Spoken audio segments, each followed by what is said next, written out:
This episode discusses a school shooting, loss of life, and trauma.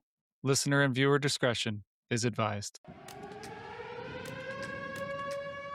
On February 10th, 2026, it was a typical peaceful day in the stunningly beautiful Tumbler Ridge, a tiny and remote mountain town in British Columbia, Canada. Shortly after lunch, the worst school shooting in Canadian history happened at their only secondary school. A lone shooter took the lives of 8 people and seriously injured 2 others, including Maya Gabala, 12 years old, who continues to recover in hospital. The shooter first took the lives of their mother and brother at home. Emmett Jacobs, 11 years old. Jennifer Jacobs, 39 years old. Then they continued to the school where in only minutes, students, teachers, and assistants were targeted before the shooter took their own life. The lives of Shananda Aviaganda Durant, 39 years old. Zoe Benoit, 12 years old. Takaria Lampert, 12 years old. Abel Mawansa, 12 years old. Ezekiel Schofield, 13 years old. And Kylie Smith, 12 years old, were all taken, and a town was on lockdown. It would be several hours before RCMP backup arrived to discover what happened and piece together the crime scene. Anyone who has ever been to Tumbler Ridge will know how peaceful, serene, and spectacular the views are. The incredible surroundings of the mountains, rivers, lakes, and trails are matched by the people of the community who are peaceful, helpful, and friendly beyond what you'll experience in many Canadian towns. Trent Ernst is the publisher of the Tumbler RidgeLines, a weekly newspaper and digital platform which keeps up on news in the area, including communities 2 hours away such as Chetwynd, Dawson Creek, and Grand Prairie. And in typical small-town reality, Trent also provides services to the community as photographer, graphic designer, and he even serves as the campsite attendant at the Lions Campground, where I met him. I'm your host, Tim Conrad. Thank you for joining me for this episode of the Wildfires, Floods, and Chaos Communications podcast with guest Trent Ernst, as he describes the first moments on that day. A friend posted online or sent a message saying, sounds like something's up at the school. Yeah. And there's always something up at the school. There's misidentifications, there's emergency tests, there's all this sort of stuff. But I decided, well, I'll go check it out. So I drove down to the school, and a friend of mine was parked there, and he was like, I don't know what's happening. My kids are there. I'm worried, right? And I was like, oh, okay. So I knew right away that it was, well, I mean, that it was something more than just, oh, somebody walked into school with a stick in their backpack and somebody thought it was a gun, right? Yeah. That's kind of the normal level. But at the same time, I thought maybe somebody had gone in there brandishing a gun. Maybe somebody had gone in, fired a few shots in the air. I wasn't expecting anything really serious. Yep. And it was just like, so I got there, and just as I was about to hit go on a live stream, because I decided I would live stream it, there was this emergency alert that went out, and it was like active shooter, somebody wearing a dress. And that was basically all the information I had. So I got out there and was like, I was kind of standing outside of the school grounds because I knew that they yell at me if I as a reporter, if I enter the school grounds. So I was out there and just sort of going, something's happening. The police are here. They're not moving in, like they're not going in tactically. So it feels like either what's happening is farther in, or that whatever was happening is over. Yep. And I was there for, I don't know, 10, 12, 15 minutes. And then I got a call from the school district saying, hey, the alert said, shelter in place, you shouldn't be out there. And I was like, thanks, but this is my job. Yeah. Right. So I'm basically, I'm not that worried about an active shooter because the cops are right there, and I have line of sight for 200, 300 meters around me. So yeah. I'm not that worried. So then I tried to go back to live streaming, and I realized that I was just using my phone because I was just expecting, whatever. But I realized my phone was almost dead, so I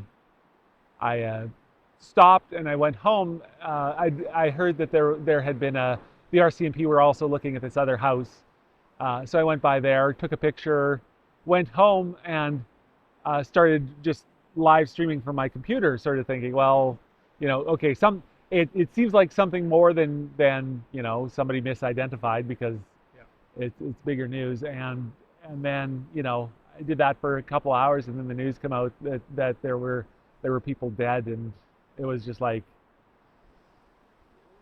the bottom fell out. The world suddenly just sort of went and changed, because Tumbler Ridge is not the sort of place where that sort of thing is supposed to happen. I keep telling stories about how when the Luke Magnatta incident happened in Montreal, my big story that week was, oh, here's a mama duck and her baby ducklings walking through downtown, right? And I wrote in my editorial, this is why I love Tumbler Ridge. Other newspapers, their concern is if it bleeds, it leads. I don't want that. It's a newspaper, but it's the community side of that is equally or more important than the news part of it, right? So if you go to like a big paper like the Vancouver Sun or the Edmonton Journal, they sort of treat that sort of the feature writing and the human interest stuff as sort of the lesser news, the lower news. But for me, that's kind of the stuff that's really important, because that's about people. That's about who we are as individuals and as a community. We acknowledge and respect the Indigenous people on whose ancestral territories we work and play, whether the land is unceded or ceded. Your relationship with this land and your culture is one we admire wherever we are. We are committed to truth and reconciliation through regular, meaningful actions. Can you tell me a little bit, just talk about Tumbler Ridge? You've been here for decades. I've known of you from my time living in Grand Prairie. We never had any interactions because I didn't do work here, but I certainly followed your work and the news that you provided, and you also do a lot of other services too. But tell me about Tumbler Ridge and what it's kind of like here in a typical day through that time of year. 6 months ago. Yeah. Right. So Tumbler Ridge is it's a mining town that's trying not to be a mining town anymore. We've got one mine here. There's a mine halfway between here and Chetwynd where some people work, and so you've got a couple hundred people who work at the mine. So that provides a large chunk of the employment, and then. But there's also there had been mines here back in the 80s and 90s, and then in 2000 one of them closed. Right, and it put 500 people out of work. 2-3 years later, the other mine went out, and so there was like the reason for the town to exist was no longer there. At least that's what an outsider observer would have said. There's Tumbler Ridge, it's a mining town, no more mines, therefore, pack up, move on, let the town become just another ghost town in BC, right? Become the next Braylorn or the next Gold Creek or the next, right? But people had been here for since the early 80s, and they discovered that it wasn't just another stop on the mining merry-go-round, that this was home, right? And there were a couple of reasons for that. One, they put a lot of work when they built the town into making it a very strong community focus. Like the way the town is laid out is, people look at it and go, that's weird, that's crazy, but it was designed to prevent crime. It was designed for crime prevention, right? And there was a lot of effort put into community organizations. There were rodeos in the early days. There was a community center. There was all these activities. The mines would have just these epic summer picnic barbecues, get all the kids out. Yeah. Just have fun. And so it became home. And so when the mines closed down, a bunch of people said, "This is home. We're not moving, and we want to see the town survive." So there's a housing sale. You know, you could pick up a house for $30,000. Yeah. Which was, I mean, for me, who was a struggling feature writer, Yeah. that was something that was like, wow, I can afford a house for 1/10 of what you'd get it for down in the Lower Mainland, Yeah. and a lot less now. Yeah. So I moved up here and because I'd been here like in the 80s just working. Yep. And I loved, so the first time I was up here, I went out to Canuso Falls, which was at the time the big thing that you wanted to see. Yeah. But this was before they had built the road in. So they'd done logging back there in the 1950s. Yeah. And so there was this old road that you could get in on with a 4-wheel drive. The bridges were out on the creek, so you had 4 or 5 crossings. So you could only go when the water was down. And yeah. And I got there, and we walked down to the base of the falls, and I was from Saskatchewan. And I looked up at this waterfall, and I was like, this is quite possibly the most amazing thing I've ever seen. Yeah. And when I left, instead of following the path up, I decided to take this, just kind of go into the bush and walk up kind of between the waterfall and the path. And I would take a step, and it was really steep. So I'd take a step, I'd sit there and breathe. But I would look down at where I was standing and go, right here, have there ever been any feet that ever have touched this patch of ground ever in the history of existence? Yeah. And for somebody from Saskatchewan, where like 90% of the province, at least south of Prince Albert, has been, farmed and plowed up and planted and seeded, that was just such a heady revelation. Yeah. Right. Yeah. And so I just fell in love with the place. Yeah. So when I had the chance to come back, I took it. Yeah. And it hasn't been easy because I'm a writer, and they were looking for miners, and yeah, that's not what you do as a writer. But I managed. I was doing a lot of freelance stuff, and I managed to survive. And my wife was working at a bunch of different places, and so we made it work. Yeah. Anyways, so that doesn't really answer your question about what Tumbler Ridge is, what the day-to-day life is. Yeah. But that kind of gives you a sense of sort of the dichotomy of it. Yeah. You've got people here who come here who are just looking to work.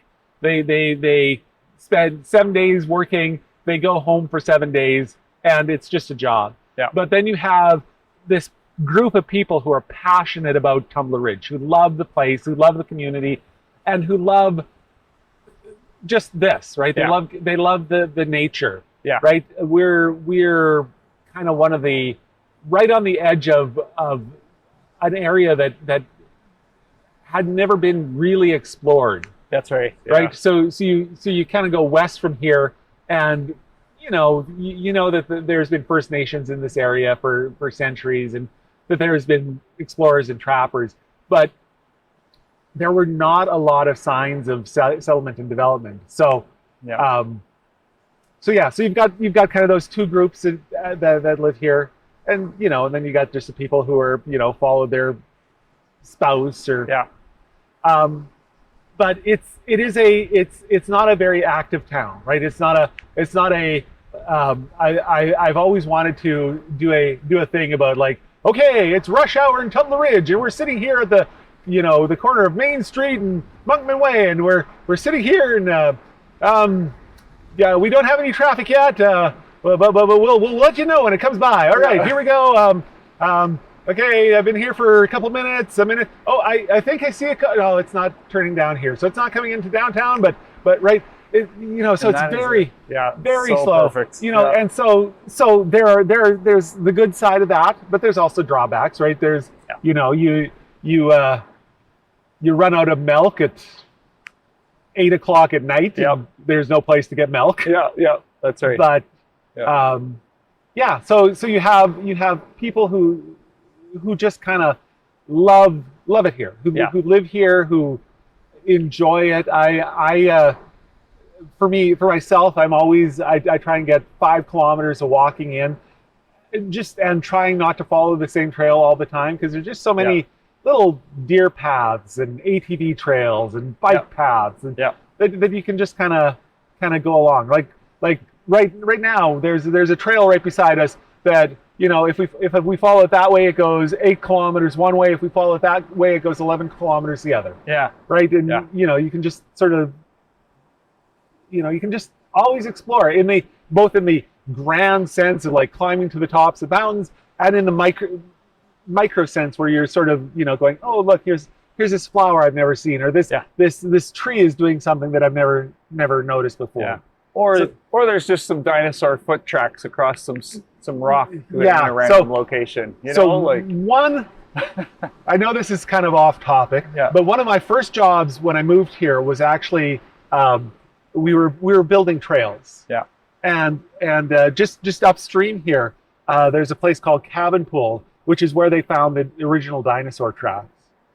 And so they wanted us to build a trail down to there. So we got out there, we built the trail, and we got you know, we finished building the trail, and that summer there was a flood, and it came up and it washed all this debris and stuff up and onto this big rock that was kind of across the river from where the dinosaur tracks are. And the boss was sort of like, well, can we clean that off? It's like, okay, well, so I'm like sitting there throwing all the trash into the dirt, and I take a broom and I'm sweeping it, and I'm sitting there cursing it because it's like there's all these stupid indents in the rock that the dirt would get caught in. And literally 3 weeks later, some guy went down there and he's like, does that look like a dinosaur footprint to you? and it turns out it's like the largest collection of dinosaur tracks in North America. Yeah. And so I'm like, well, I can't say that I discovered it, but I can say that I uncovered it. Yeah. So right. Yeah, and it's I think that's I want for people to understand that Tumbler Ridge is this. I've told people it's the best hidden secret you will find probably anywhere in Canada. It is a stunningly beautiful and fairly untouched spot. Yeah. And there's the things that you can do here, like going to see dinosaur foot tracks, particularly the lantern tour, is an unreal experience. To me, if it's not on your bucket list, it needs to be. And you know, going out, there's so many waterfalls here. You mentioned Canuso, an unreal spectacular waterfall that is, you know, really kind of compares to Niagara Falls in my view, and yet it's tucked into this wild nature. Yeah. And then just gorgeous trails, like unreal trails that you can do there. And there's just so much. There's so much. Like when you're coming in on the road, you always meet vehicles, and what they've got on them. It just shows you that the absolute breadth of recreation that happens in the area. Yeah. And it's a remarkable spot. Yeah.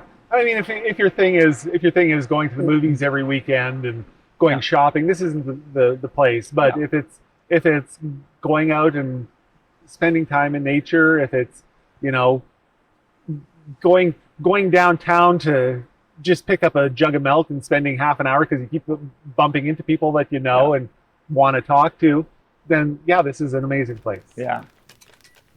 Mental well-being is something we all have a responsibility to ourselves to be aware of and to look for ways to improve through intentional actions, such as getting outside or seeking professional help.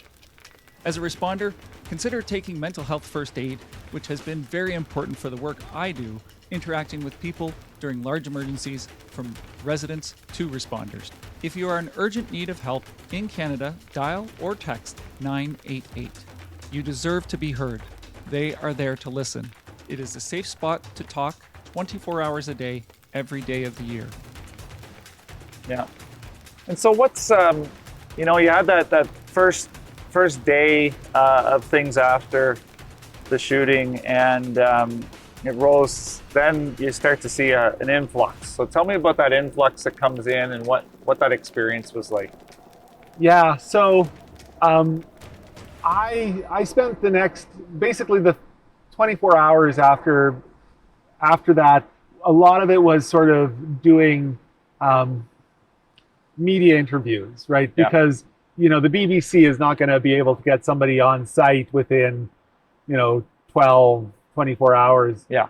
So there was a lot of, you know, just dealing with media. But, you know, it got to a point where they were like, so what's happening now? I'm like, honestly, I don't know, because I have not left my office, basically. Yeah. So I started to, you know, sort of went, okay, now the media is coming in, and you can get stuff from them. You can talk to other people. I need to go out and do reporting. I need to be with my town. Yeah. But yeah, it was the community center had became sort of the healing hub. Mm-hmm. So there were 10 or so counselors who kind of took over part of the space. The victim services were there. There were a couple emotional support animals like dogs that were there. Yeah. And it was sort of this weird tension, because, you know, they're like, well, media is not allowed in here, but you're local, so just don't be media. Yeah. And so it was wild, because I walked into the library, which is part of the community center, and you know, there was a bunch of the people who worked there were standing there going, oh, there's another reporter. You can tell because they're all wearing the puffy jackets. Yeah. And there were reporters that were doing a really, really good job. They were decent, they were respectful, but there were reporters who would see like a 10-year-old kid wandering down the street, and they'd get up into the kid's face and go like, tell me what happened, who are you, what's your, right? It's like, you're a 10-year-old kid. These are not people who have the ability to, you know, legally, right, to say, yes, you can interview me, or no, you cannot, right? They're underage, so you need to talk to them, right? Yeah. And there were some reprehensible sort of things like that. Apparently, there was after 3 days after the shooting, the Safer Schools had kind of found everybody's cell phones and personal effects and brought it down to the local the golf course. Yeah. To hand it out to people. And apparently there were media kind of pretending to be parents standing in line, sort of going, wow, that was just sort of a really weird thing. Oh yeah, no, what did you just say? Talk a little louder and into the lapel, right? Yeah. And so there's a bit of a anti-media backlash that has sparked up. But it was also amazing, just the way that the community pulled together. Yeah. I've told this story many times, but after COVID, I'm not naturally a social person. Yeah. And after COVID, that kind of really pushed me sort of into my own little shell. Yeah. Like to a point where, you know, people go, hi. Yeah. And I'd be like, yeah. Yeah. And, you know, just sort of, and then they'd awkwardly put their hand down because I'd be like, yeah, I physical contact. That's not something I do. Yeah. Right. But then after this, I had a friend who's in a band with me, and were having some custodial issues. They were trying to figure out custody, and so they went and stayed with his family I know, and he was just, you know, devastated. So, you know, I was like, went up to him, gave him a big hug, and he sent me a note saying, you know, he's a hugger, right? Yeah. He's like, I've hugged so many people, but that one meant a lot. So, and it helped me. It helped me sort of, you know, there again after COVID, I kind of did this and kind of closed in on myself. Yeah. And when this happened, I kind of looked up and went, oh yeah, there's a community here. There's people that I care about who are hurting, and I'm not very good at showing how I care and how much I care, but I do care. So, stop sitting there staring at your own belly button and, go out there and, talk to people and give people hugs and shake people's hands. Yeah. To our audience, thank you for your support. And I have another request at the end of the podcast to help Trent and the Tumbler RidgeLines newspaper. Please listen for how you may be able to help. This episode, I'm highlighting some of the places I visited on a 3,000-kilometer road trip last month, including a stop to see our guest. Thank you to listeners and viewers in over 60 countries, including Canada, and people in these communities: Jasper, Sherwood Park, and Whitecourt, Alberta, Prince George, and Williams Lake, British Columbia. Thank you for listening and sharing. Now back to Trent Ernst of the Tumbler RidgeLines.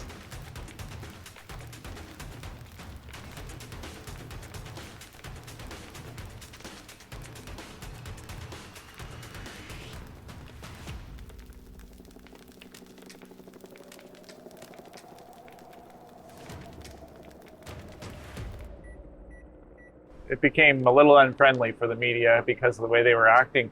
How was the community towards you then? Because you were known in this community. You've been here for a really long time. So how was that reaction then? Did you get stuck in the middle of it? No, I don't think so. But I mean, the other thing for me, when I see media behaving badly, what I do is I if I see people going like this, I back off. If I see people behaving badly, I go for my best behavior. So I basically, what I was hoping to do was I was hoping in the library there's a little pot, and I was hoping to establish that as sort of a Vatican City, and say, look, what I want to do is I want to set up just in here, and if people want to come and talk and tell their stories, then allow them to do that. Unfortunately, that didn't happen. So I did, but like I said, I really didn't want to be like in people's face. I was like, if you want to talk to me, you come talk to me, and because there's enough stuff happening, on the level RCMP, emergency services, politics, all those other things that there's enough to tell a story. At the same time, there were stories that I would have loved to have told. Or would have loved to have been. I would have counted it a blessing to have heard these people's stories, but that's not my decision to make. That's their decision to make. Yeah. And on that note, you mentioned like we were chatting earlier. You've mentioned different names, family members of the victims, different people in town that are very much impacted or involved with it. I sense when you said that,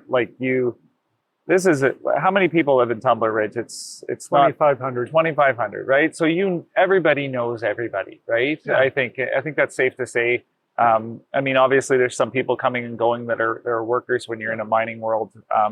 But the people that are here that have chosen to stay in this community, them, right? I think you get to know the people, you bump into them in the grocery store or whatever, because it is a very small little town. Yeah. And that's what makes it so spectacular as well. So talk to me about how those relationships, what those meant as you went through this event. When looked up and went, oh yeah, these are people that are hurting. Again, I'm a newspaper reporter, so newspaper reporters are supposed to be sort of above and outside, but yet this is my community, so I'm part of and on the inside. So I'm just gonna put the camera down and I bumped into somebody who I haven't seen for a few months, and was just driving through the campsite, and I was like, we got talking, and within 5 minutes it turned, the conversation turned to what happened, right? And that's just the way it goes, right? It's an unfortunate part that it will be part of Tumbler Ridge's story. I think though, as time goes, I think we'll see Tumbler Ridge shine through again, and because it is such a remarkable place, and I think it does. I was amazed with some of the parents of some of the victims and those that have even survived, in how they've really stood up to say like that they want to make sure that we move on in a really good way from this. Yeah. And to really show, I think it's really shown to me all that magic that we saw in Tumbler Ridge, I think the magic is not just in the gorgeousness that you're surrounded in, but it's the people. It's the people that are here. We loved our interactions with everyone every time we came here. So tell me a little bit about that, like, and what the people bring. And so one of the emails that I got that I remember was one of the reporters who was working in Fort Mac. Yeah. And he sent me a note saying, I wish all the best for you, but after just know that after Fort Mac happened, there was a lot of issues that kind of came to the surface. Like, there was people, there was higher rates of spousal abuse, higher rates of alcoholism, higher rates of, just these domestic issues as people tried and failed to deal with what had happened. And that's really been kind of my guiding light, both as a reporter, but also as a community member, is to do whatever I can to prevent this town from falling into the pit. Yeah. To prevent it from embracing the darkness. Because when there's tragedy, right, our first instinct is to cuddle up. It's to protect ourselves. It's to stay away from people. And there's some good that comes out of that, but there's also a lot of good that comes out of being able to interact with people and say, you know what, I'm not doing all right. My bass player that I was talking about, when I was talking to him, and he said, I feel like a shittier version of me. I think back to that day. He was, like I say, he was out sitting on the road where I was reporting from, kind of trying to get in contact with his kids. But he says that when he closes his eyes, this was a couple weeks ago, but he said when he would close his eyes, he would be there. He would be in the school. He would just kind of keep reliving that over and over, even though he wasn't a part of it. Yeah. And so, what I can do to help make his life better, what I can do to help make anybody's life better, and to avoid, because I don't want to hear about, people, beating their spouses and stuff after this. I want to hear about people who are grieving, but who are able to walk through that grief in a way that's not harmful. Yeah. In a way that they can come out the other side changed, but at the very least being as good as they were before, if not better. Yeah. So. Yeah. And it's, I mean, I certainly, I always encourage people like to get to counseling, to really walk through the door and pick up the phone and call for the service that can help you get through things, and talk it out. I have been through trauma, so I know what it's like. And one of the things that's nice when you go to a professional, whether it's a counselor or whoever you're going to go to, you can say whatever you want to that person. Yeah. That's their job, is to listen to that.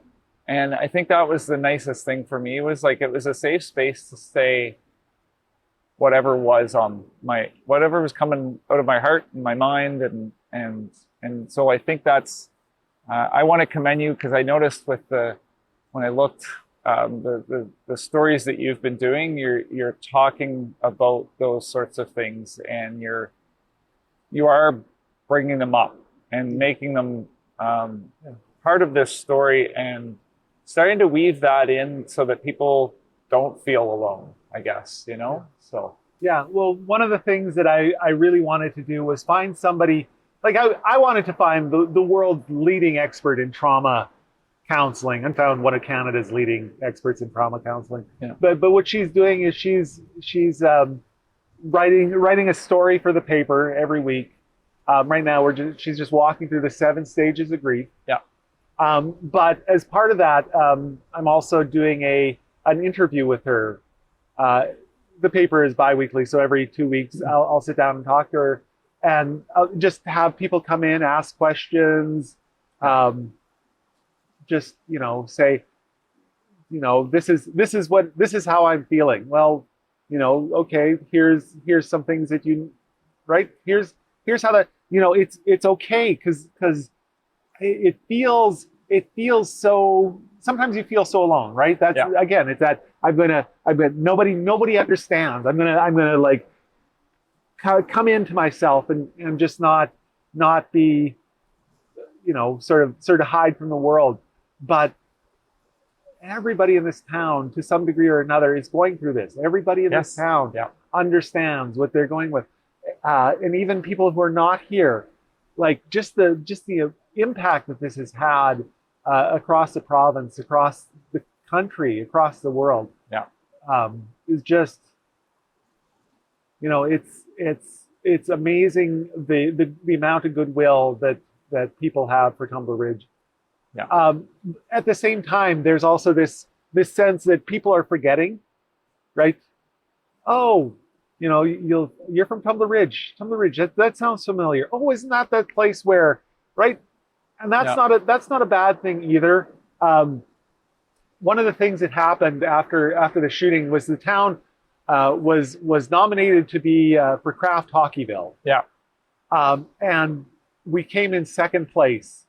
And I talked to some people after we got second place, and they were like, "Yay, we got second place!" Because it was like, I don't know that I could do that again. I couldn't do that media circus, all the attention that's focused on Tumbler Ridge, all the people who were like in town.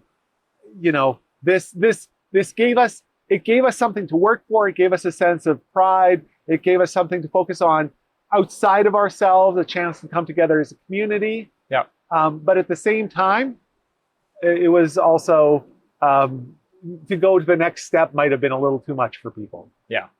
And so I want to go back to that influx of people. Yep.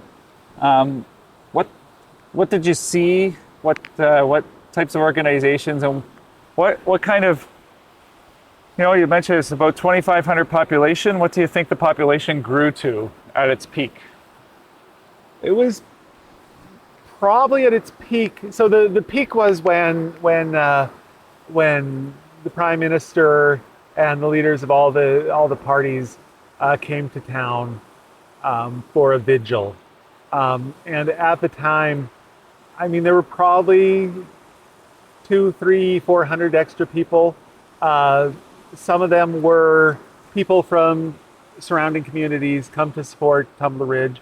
Yeah. Some of them were people who used to live here who came back to give good words and support the town. Yeah. A lot of reporters, and a lot of support workers, right? I mentioned all the people who had come to town. There were probably, I think, 10 at its peak counselors in the community center.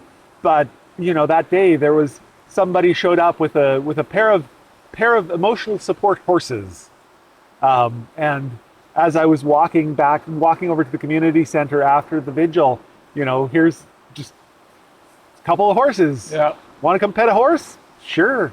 Yeah. They were just in town again a couple of days ago. Yeah. So yeah, and yeah, there was definitely a sense of everybody. You know, there were a few. I posted, so there were the people who were killed, And then there was this other group that people always ask about. There was, in the original press release, it was like there was 25 or 27 kids who were treated at the hospital. Yeah. And they were like, oh, did they get shot? Well, no, these were mostly, they were like, oh, I jumped over a desk and bruised my arm or something like that. There were, but there were two other kids that got shot that didn't die. One of which was, she recovered in about a week and came home. Yeah. The other, Maya Gebela, is still in Children's Hospital in down in Vancouver, and slowly recovering. Her mom just posted a picture. So she's basically one side is almost like she's paralyzed. Yeah. But her mother posted a picture yesterday or the day before, and her off eye was just slightly open, and everybody was like, "Oh, I can see an eye," and right, and everybody's like this. But every once in a while, there's somebody, like when this first happened, somebody posted, "Just let her die," right, and stuff like that, and some really distasteful stuff. Yeah. So for the first week, 10 days, probably had to block 30 or 40 people on the Facebook page. But at the same time, there's 3,000, 4,000 who are there, just wanting to know what the information is, wanting the latest information. Yeah. Just wanting to support these people. So yeah. Now the issue has actually become fake news and AI generated slop. Yeah. A week or so ago, there was this story about 8-year-old was clinically dead, then made miraculous recovery, and I'm like, okay, so she's 12. Yeah. She wasn't clinically dead. They weren't in the operating room in Tumbler Ridge because there is no operating room in Tumbler Ridge. Yeah. They did not have to, she was not shot, in the chest and cavity. Yeah. She got hit in the throat and the head. Right? All these like wildly inaccurate bits of information. Yeah. As people are trying to use this as a way to sell advertising, make money, become more popular. It's just gross. Yeah. And it's really annoying. Yeah. So tell me, like, what's a message that you would send out to the wider world about what you've learned from this incident so far, and maybe if there's something that you'd like to see different? I think the biggest thing that I've learned is that you're stronger than you think. And not just for me personally, because one of my friends took care of one of the victims for 6 months. I'm not directly related. Like I knew 2 of the kids to be able to say hi to on the street, right? Yeah. So I'm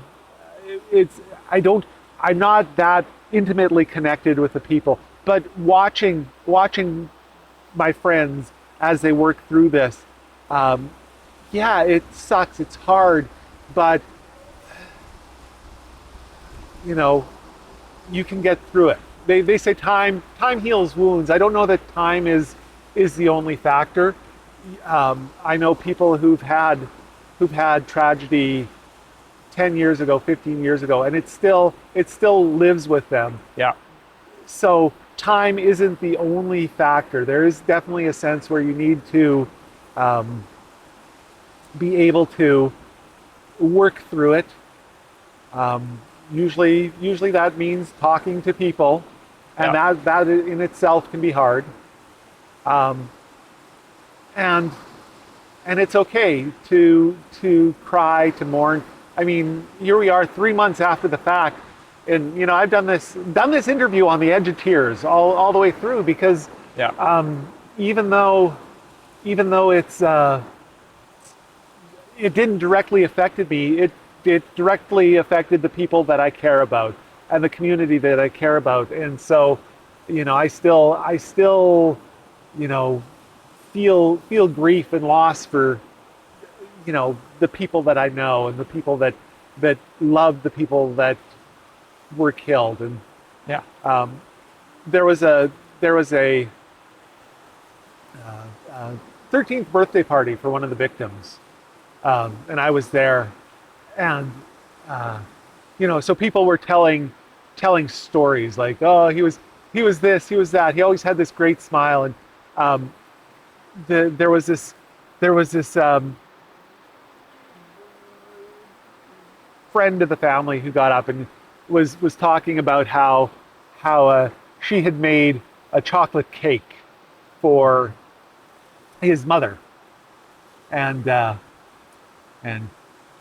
Abel, oh, he loved his food, but so she's like, okay, here's his cake for your mom. Can you bring it to her? She's like, oh yeah, sure. Talked to his mom a couple days later. Said, what did you think of the cake? And it's like, what cake? The cake that I sent you. You didn't send me cake. It's like, Abel. It's like, did you eat the cake? Oh yes, I did. Oh, it was so good. And everybody's laughing, Yeah. and it was just such a, sort of, because, all the people who, yes, he loved his food. He was, but he was, honest as the day is long. So yes, I totally ate it. And and he had this smile, and she's like, oh, okay. So I will make you, can you make me more cake, Auntie? It's like, yeah, okay. And then she stops and says, I never got a chance to. And just that sort of just kind of goes, it's sort of like, Yeah. and it's like, and you're sort of like, oh. I've never done this type of event. Yeah. But I've had the unfortunate, I'm from Nova Scotia. I woke up that morning of the Nova Scotia shooting. Still a little hard to say this, but and a friend of mine informed me that there was a shooting happening in Nova Scotia. Yeah. And it's somebody that the shooter is somebody that we knew. Okay. And somebody, I didn't know him well, but and then a short time later started to get an understanding of the people, and I realized I knew some of the people that were victims, and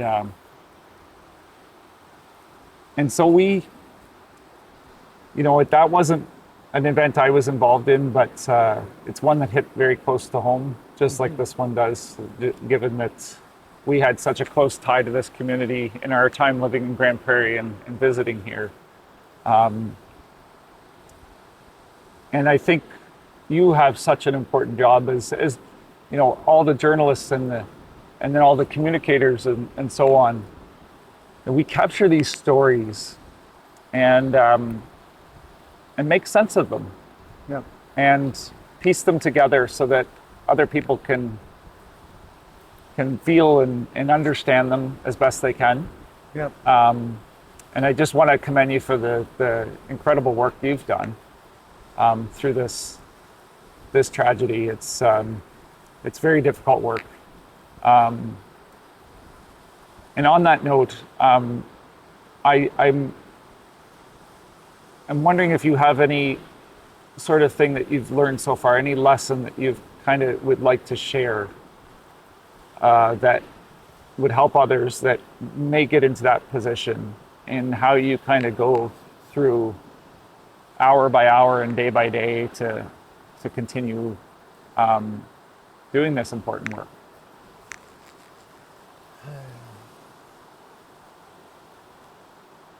So for me, and it's going to be different for everybody, but for me, I have a pile of metaphorical hats.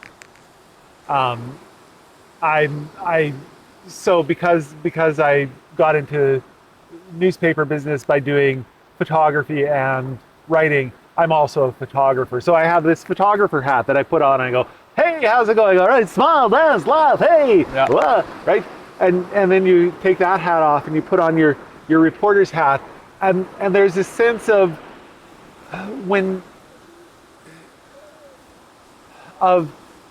that allows me to compartmentalize things a little bit, to be able to sort of go, okay, so I've got my reporter hat on.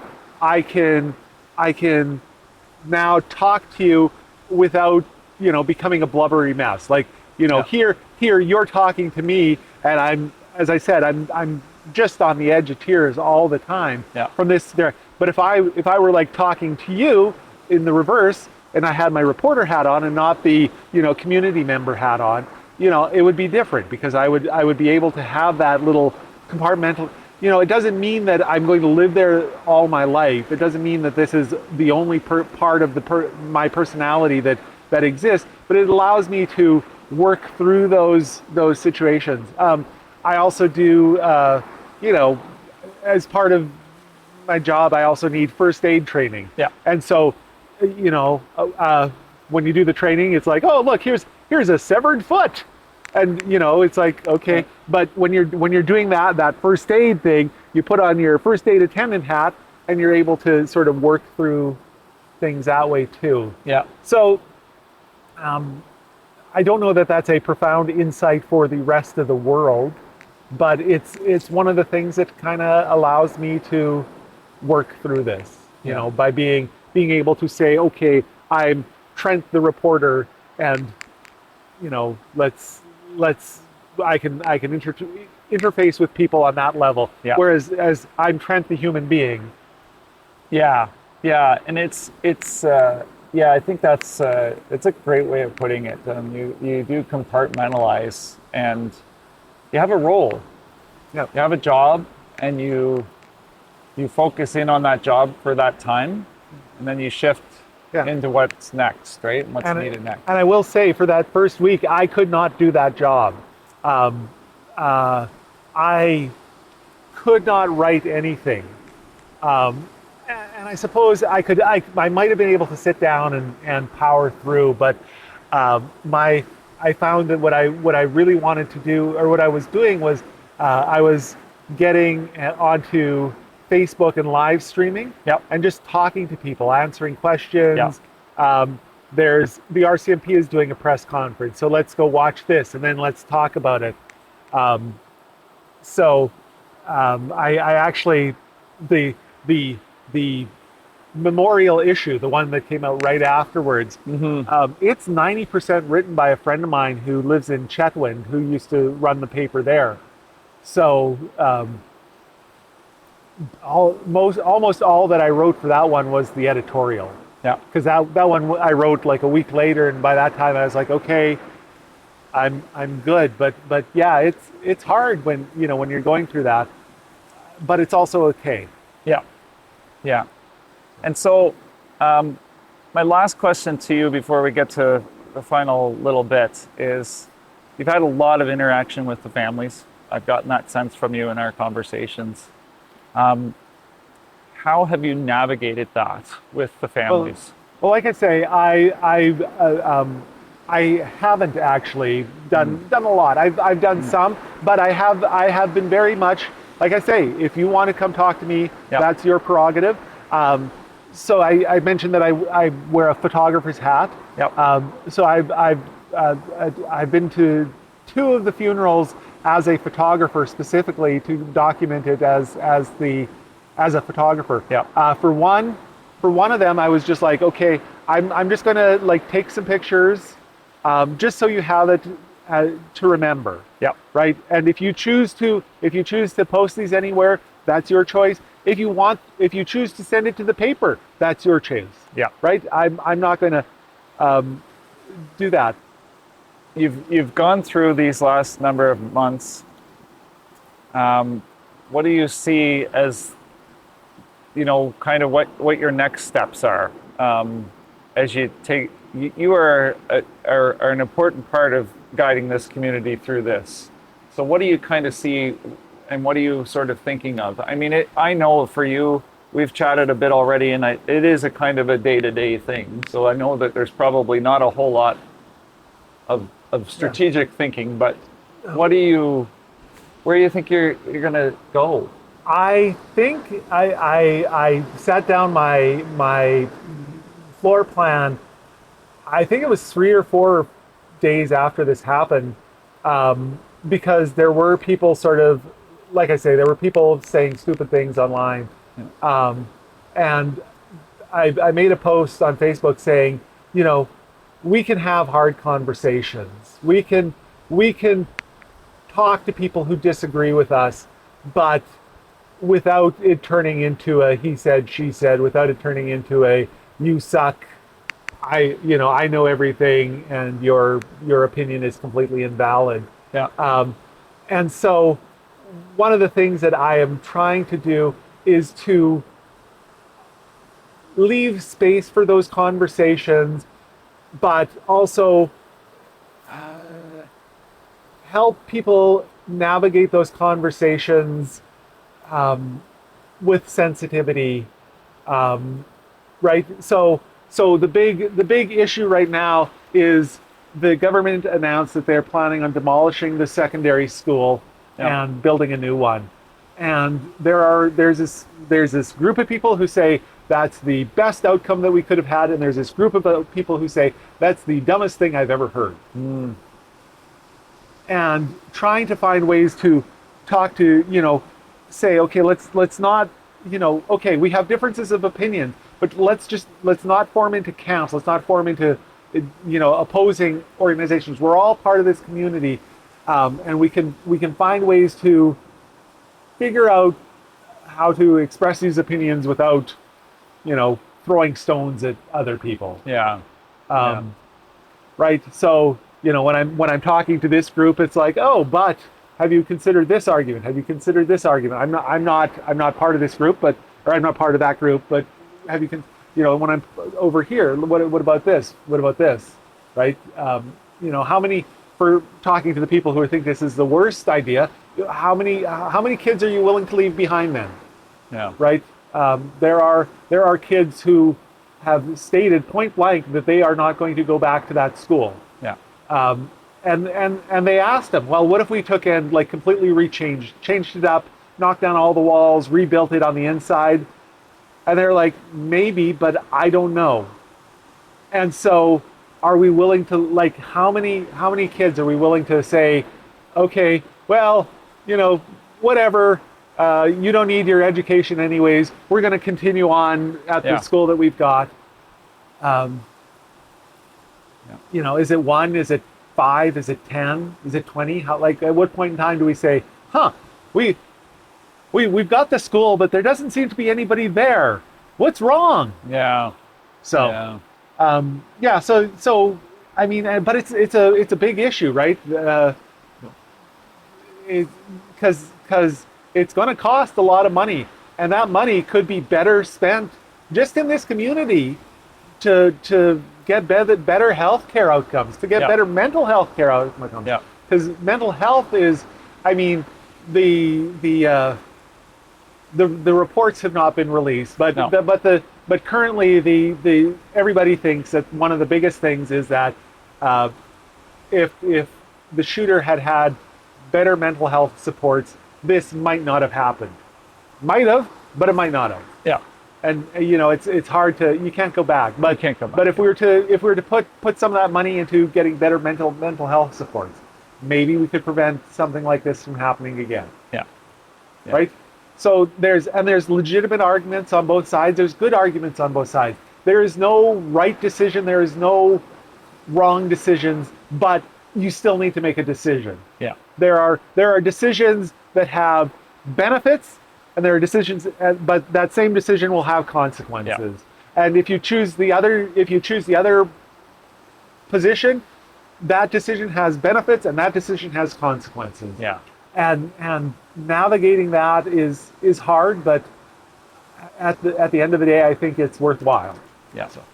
Let me tell you about Tumbler Ridge, which I have called Canada's hidden gem for over a decade. This place was put on my bucket list, and despite multiple visits, it's still there. We've fished there, choosing between gloriously beautiful rivers or lakes. We've hiked there, including the Unreal, shipyards and Titanic Trail, which takes you through incredible stone formations and mountain views that make your heart skip beats. We wandered above and down below the 70-meter Canuso Falls and another half-dozen waterfalls nearby. It's a spot you can go for short hikes and see many waterfalls tucked into wilderness. We've put our hands and feet in dinosaur foot tracks along the rivers, and touch fossils in their museum. We have sat and just soaked in the view for hours as time stood still. It's a bit of a trip to get to Tumbler Ridge, and absolutely worth every minute once you get there. I beg you, put Tumbler Ridge on your bucket list, and send me the stories and images of your adventures. Learn more at www.visittumblerridge.ca. This was not a paid advertisement, just me sharing my love of Tumbler. What advice would you give? We usually see information officers in a large emergency or a crisis, but sometimes you see communicators, and yourself as a journalist and a reporter. What advice would you give them to help them perform their job better? In a crisis, Yeah. Sometimes the people are more important than the story. Right? If you like the worst thing I can imagine doing is going up to somebody and say, "So your son was just killed. How does that make you feel?" Yeah. How do you think it makes it feel, right? Yeah. So, there are ways to have those there are ways to have those conversations, but being willing to have those conversations with humanity Yeah. and with compassion is important. Yeah, absolutely. And what is a book, documentary, or resource that you recommend to those that are managing this sort of situation? Oh, that's fascinating. Is there something that you've leaned on? Is there something that I've been the people that I've been kind of keep going to is the Canadian Association of Journalists. Yeah. They have supports there. They actually donated financially to the paper. Yeah. So any mention, note that in any mention of the CAG. But also, a couple of weeks after this, they had a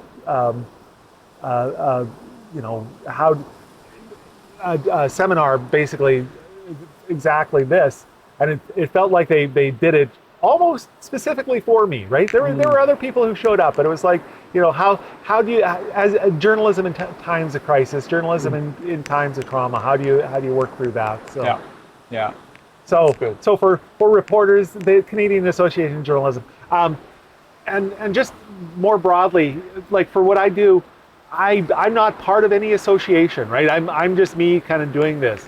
I'm too small because I publish once every 2 weeks. I can't join the local or the provincial organization because you need to be a weekly. Yeah. Well, I can't afford to be a weekly, so having, if you can, having those associations, those people that you can relate to, and if you can't, having friends and people who understand what you do to talk to. Yeah. How did you maintain your mental well-being in the most intense moments? So the night of the Mark Carney being in town for the vigil, after the vigil, my wife basically dragged me down to the community center and went, "Hi, here, this person needs mental." But I discovered actually. So I don't know if I mentioned that before I started the newspaper, I was sort of struggling to find what to do with my life, because who wants to be in the newspaper business, especially in a town of 2,500 people? You cannot make a living doing this. Yeah. Right? I freely admit I am not making a living doing this. So I'd been, one of the things that I tried was to be a substitute teacher.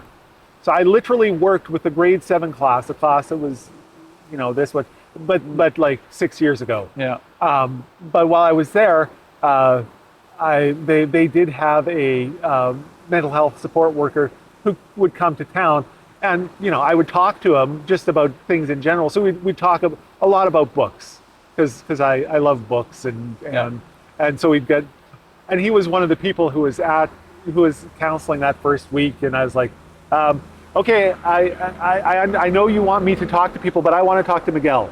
right? Yeah. Because I know him, I trust him, I understand him. So, um, and so there's I've talked to some counselors. Part of it is I'm kind of doing the backdoor counseling sessions. I mentioned that I have Christine de Nederlander, who's one of who's a well-known trauma and grief expert, and she is doing these stories for the paper, and I'm using that as a way to, it's kind of free counseling. Yeah. And then we, once every 2 weeks we sit down and we talk about, what she's previously written. And so, right, it's a little bit, I mean, I don't get to, voice my things, but, I get to hear all the good advice and all the things that you should be doing, and then going out and not doing any of them. Yeah. And that's it. I mean, it is challenging when you're in this phase of things. Obviously, I want to encourage you to get out there and take care of yourself and do the things. And you've got your wife and your support network, and listen to them, and they're looking out for you. But at the same time, I am, a little bit ADHD, right? Yeah. And there's a part of that where having, like, for me as a writer, deadlines focus me. Yeah. So, but as a human, having causes also focus me, and I try and find ways to say this in ways that don't come across as being arrogant, but this helped focus me, right? I talked about how I was very navel-gazy, after COVID, and this kind of forced me to kind of look up and look at the rest of the people around me. And so that in and of itself has been not a good, the shooting was not a good thing, but this has been an outcome for me that is positive. Yeah. There's also negative outcomes, but so being able to communicate with the people in town and say, even if it's just saying, like this morning, I did today in Tumbler Ridge, what you need to know. Booty yoga has been canceled for the rest of the month. It'll pick up back in, right? Just even stuff like that. It can be, there are times where it's really profound and really deep, meaningful conversation. But sometimes it's just like, hey, if you were planning on going to yoga tonight, it's canceled. Yeah. Right. So, and that has. It's not, I'm not saying I'm throwing myself completely in my work and burying my head, but that has helped me. So Yeah, you're right. Yeah, it does. It definitely keeps you focused, and it gives you and just it's a wonderful thing to hear some of that. And I rolled into town last night and had to do the quick run to the store for a couple of things, and that was the only time I was in town. And just I was like driving around and did a little walk around very quickly. As fresh and new as this event is, it was nice to see some of the things that I always saw in this town. The folks getting at the restaurant and finishing up for the day, and I actually saw familiar faces coming out of the restaurant, and so it just, like, I think that's, I can't impress that upon people enough to try to get into some of the normal steps. Force yourself into them if you can. And it can feel, I know it can feel almost like a betrayal when you're like, I'm feeling good. I'm laughing. I'm enjoying myself. Yeah. But that's not the worst thing. Abel Sr., his daughter, he posted a picture of her smiling and said, the smile has come back. This is progress, right? Yeah. It's okay to mourn, but the hope is to not stay there. You don't live in sorrow. Yeah, it's a place where, forever and ever, you're going to keep going to that door and maybe going into that room for, a few minutes, a few hours, but you need to be able to come out of there too and experience joy, experience happiness, experience life as it was meant to be lived. Yeah. Yeah, it's not the life that you were hoping it would be, it's changed, but, bring that change on to be a part of you and just move forward. So. Yeah. How can people follow along with your publication? Tell us about that. Okay. I produce a newspaper called Tumbler RidgeLines, like the ridgeline of a mountain. A lot of people think I'm talking about the truck. I'm not talking about the truck. I was trying to. You predate the truck, I think. I do like the truck. No, the truck is the truck. I named it after the because there was a newspaper here before this that I was working at. Yeah. So anyways, so tumblerridgelines.com is the website. Yeah. I try and get everything up there, but it's basically a one-man show. Yeah. So I'm still trying, 3 months on after doing kind of daily news. I'm trying to figure out how to get things to post from YouTube to the website, and I haven't figured that out. Yeah. So every day I do something on YouTube called Today in Tumbler. Yeah. Again, it's under Tumbler RidgeLines.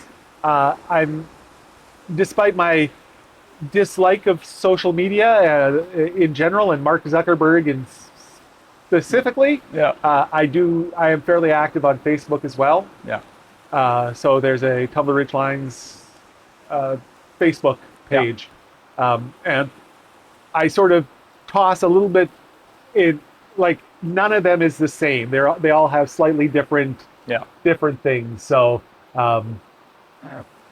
if you want to follow everything, you'd have to follow all those things.